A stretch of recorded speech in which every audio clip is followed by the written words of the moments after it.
Hello and welcome. I'm Jaime Ocon, and here's what happened this week.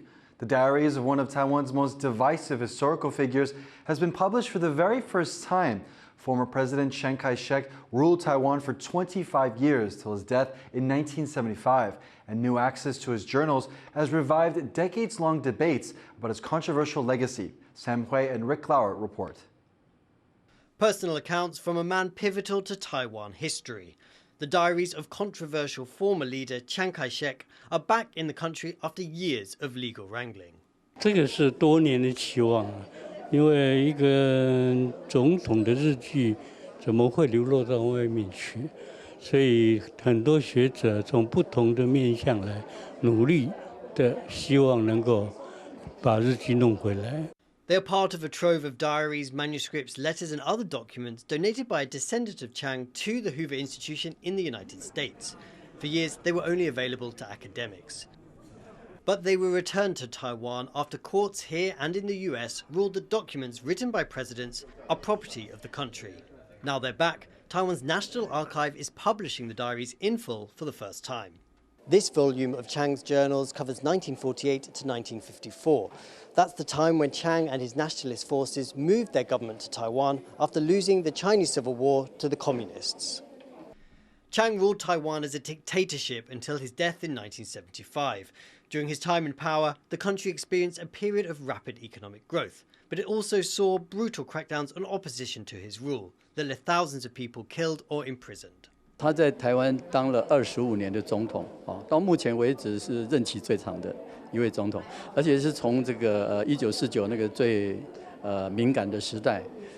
Chiang remains an extremely divisive figure, condemned by some in Taiwan as a tyrant, but revered by others as a strong leader who built up the country's infrastructure and kept communist China at bay. Now the public here has the chance to contemplate one of the most important periods in Taiwan's history through the eyes of the man at the centre of it all. Patrick Chen, Sam Hui and Rick Lauer for TaiwanPlus. Despite fewer younger people speaking Taiwanese Hokkien, one band here is using the language to pair traditional music with fresh sounds. Laura Stewart went to one of the rehearsals.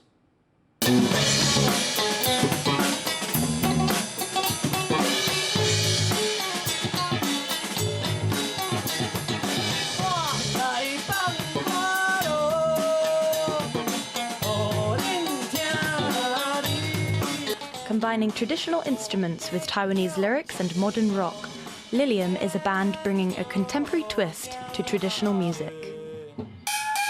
While many contemporary artists in Taiwan sing in Mandarin or draw from American influences, they say singing in Taiwanese Hokkien is an important way to stay connected to their roots. Growing up, I listened to English language songs, but when I try to make my own, I feel like I don't have any connection to those words.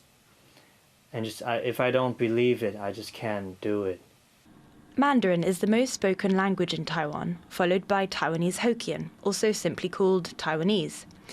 It's a language that arrived in Taiwan with immigrants from China's southern Fujian province in the 17th century.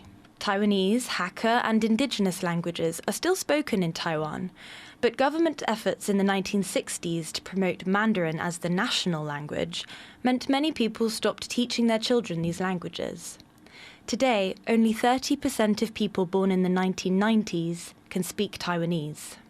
When I was born, my mom was afraid that I couldn't speak good Mandarin like her, because she couldn't speak good Mandarin, and she thinks that makes her embarrassing and bad. So she told my grandmother that I should start with Mandarin first. So that's the thing that my grandmother still talking about recently. She would say that, you speak bad Taiwanese, like, because you're your mom. Ishwar is now actively learning Taiwanese, and he speaks to his family in their mother tongue. And aside from singing in Taiwanese just being good practice, he also says the language is more melodic.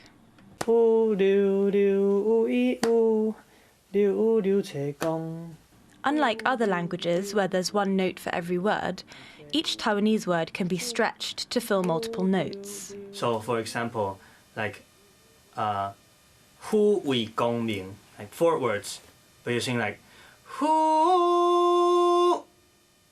ooh,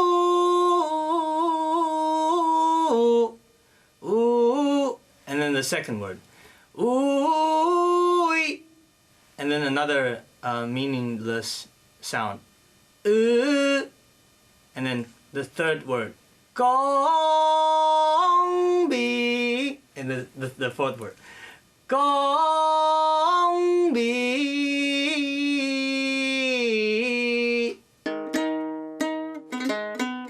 It's a style reminiscent of traditional opera, and the band complements it with instruments like this yueqin, or moon guitar, this bowed instrument called a yehu, and this gong. And when combined with more modern sounds, like at this concert in Taipei, something entirely new is created. Blending past and present, tradition and modernity, they're singing an ode to Taiwan, not just for themselves, but for people across generations to enjoy. Scott Huang and Laurel Stewart for TaiwanPlus. World-renowned astronomers and astrophysicists were in Taipei this week to celebrate the work of Dr. Paul Ho, a pioneer in developing the field of astronomy in Asia. Our reporter Joyce Sun spoke to Dr. Ho and the scientists who've been pushing the scientific frontier out into the universe. Explaining the skies is something Dr. Paul Ho never gets tired of. A renowned astronomer, he's spent his life looking beyond what the naked eye can see. Now, after 45 years of groundbreaking work with some of the world's finest observatories, Ho is retiring, reflecting on his journey exploring the vast expanse of the universe and those who've inspired him. Brightest people are not motivated by money. They are motivated by doing things that are important and doing things in the frontier. Born in Hong Kong, Ho said he remembers shooting rockets off the balcony with his brother, curious to know how far they'd go. At age 10, his family moved to the United States, where Ho eventually studied physics at MIT and later pursued astronomy, teaching it at Harvard. But realizing the opportunities to drive the field in Asia, Ho came to Taiwan to explore the universe from a new perspective. Asia, technology-wise, have always followed the West, right? In the sense that the West has always been ahead in developing all the technology.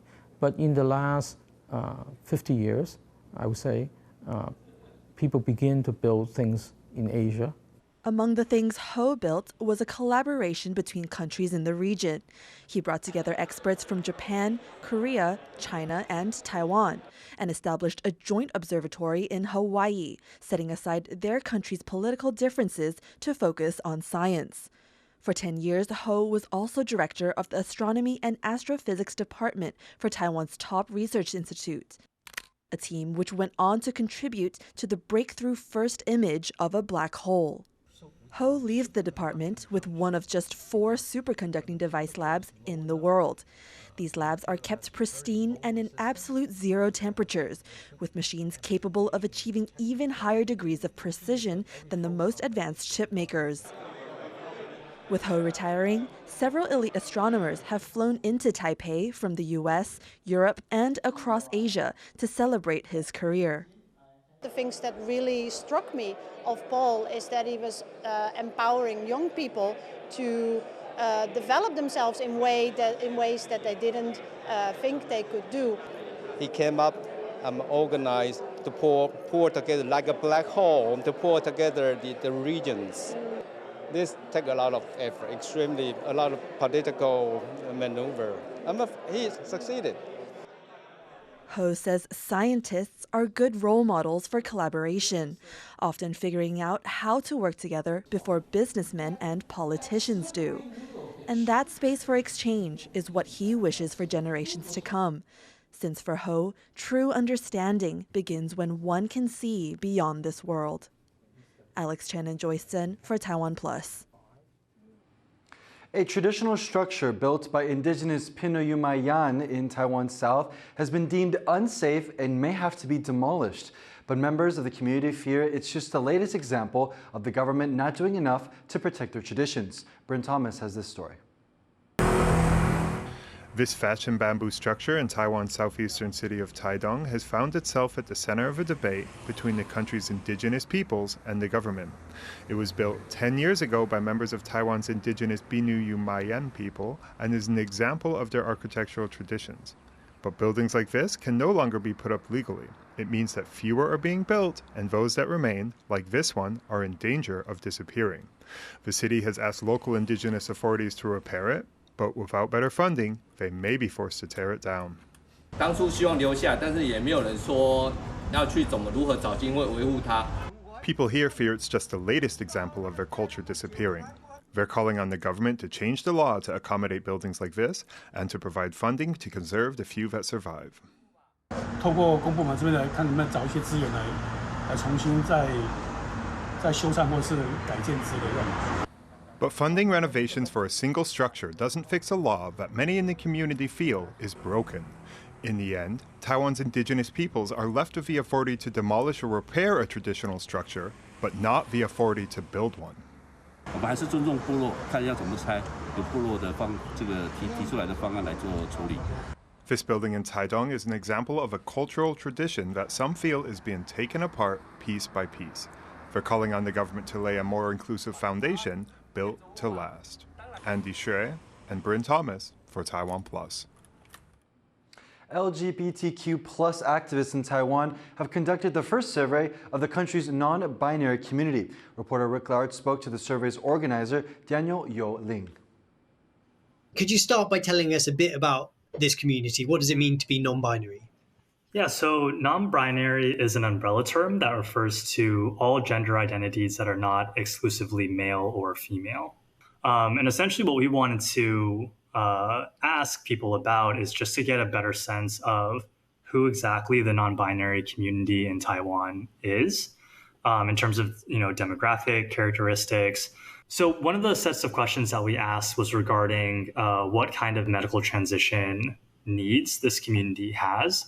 And we found that actually a significant majority of respondents reported that they currently are not, for instance, doing gender-affirming hormone therapy and also do not want to. Could you tell us a little bit more about the non-binary community in Taiwan? What sort of issues do they face? Well, so obviously, one of the main issues is that Taiwan has a very, in terms of law, in terms of the built environment, is still a highly binary gender segregated society. And we also have the amount of gender neutral or gender friendly restrooms available in Taiwan is also something that non-binary people frequently encounter. Is that if they're at the MRT, for instance, the two options that they have are either a male restroom or a female restroom. Is there anything that makes the Taiwan non-binary community different from other non-binary communities around the world? So I guess a little bit of background. So the non-binary community in Taiwan, I think, really got started about 4 years ago in 2019. That's when the first non-binary organization got started. But at that time, it was quite rare for people to have heard the term of non-binary or fei yuan in Mandarin. But over the course of the past few years, there's been a very noticeable increase in people who either identify as non-binary or whose gender identity is not exclusively male or female. That was Rick Lard speaking with the author of a survey on Taiwan's non-binary community, Daniel Yo Ling. Thank you for watching. Here's what happened. You can visit the TaiwanPlus website or our social media for more stories from Taiwan and around the world. Finally, take a look at stone weirs in Penghu used in traditional fishing. I'm Jaime Ocon. Take care and see you next time.